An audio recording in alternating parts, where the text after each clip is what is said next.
తెలంగాణ ప్రజలకు మంత్రి Ponguleti good news చెప్పారు. సంక్రాంతి పండుగకు మరో 2 గ్యారెంటీలు అమలు చేస్తామన్నారు. ప్రభుత్వం ఇచ్చిన 6 గ్యారెంటీల అమలుపై చర్యలు తీసుకుంటామన్నారు. తమది కక్ష సాధింపు ప్రభుత్వం కాదన్నారు.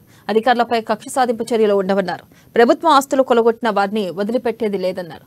బినామీ కాంట్రాక్టులు తీసుకున్న వారిని వదిలిపెట్టమన్నారు. ఆర్థిక సంక్షోభం ఉన్న 6 గ్యారెంటీలు అమలు చేస్తామన్నారు. ధరణిలో తప్పులు ప్రక్షాళన చేసి నష్టం లేకుండా చేస్తామన్నారు.